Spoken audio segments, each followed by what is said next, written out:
Well, as temperatures rise, wildlife in our state, they're all starting to wake up too, including the bears, the black bears, that is. Some in West Hartford say they've already had some close encounters. Fox 61's Jalen Anderson shows us how people are adjusting as these bear sightings start to pick up.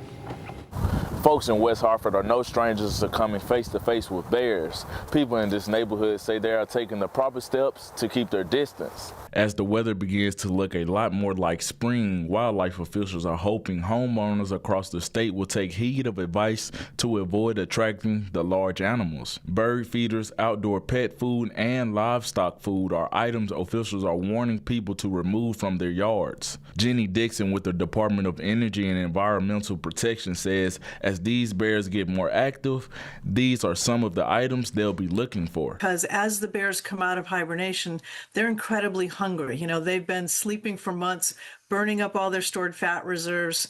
They want to find food, they want to find it fast, and they're going to look for the easiest food they can find. So quite often that means they're going to be looking to get it from less than ideal sources. Lance Pepper and his family were enjoying a nice night 2 weeks ago when he encountered a black bear that caused minor damage to his home as it took shelter beneath the floors of his home. He says regardless of how scared the bears are of human contact, people like himself always keep their head on a swivel as he has 2 young kids who love to play outside.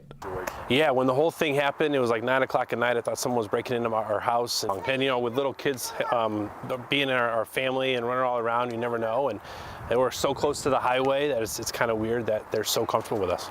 But, you know, I think at the end of the day, if there's a 500-pound bear in your yard, I don't care who's scared of who, it's still definitely going to be a little intimidating. Catherine and her daughter have had multiple encounters with the same bear recently. They both admit it's very scary to see, but they have gotten used to the bear and even call it an old friend. I had just gotten home and I was walking in the backyard and I look up for my phone and he's sitting right there. So I run, I lock myself in the car, I call my mom and she's like, oh my God, he's so cute, send me photos. I'm like, I'm gonna die. I just felt, it was so scary. And I was like, he's destroying everything. But I was like, just enjoy the company. Yeah, well, the reality is we are on their land. And so just sort of honoring that they take up space as well, not getting too close. You know, we've called DEP and they said, look, they're doing their thing. They're not harming anybody. And so we're trying to respect them just as much as they're trying to respect us. I think the hardest part is he's wounded. His right paw, I believe, continues to be hurt, and there isn't anything you can do for him. Officials say they expect sightings to increase as the weather continues to grow warmer and hope people will be smart with encounters and go the opposite way. In West Hartford, Jalen Anderson, Fox 61.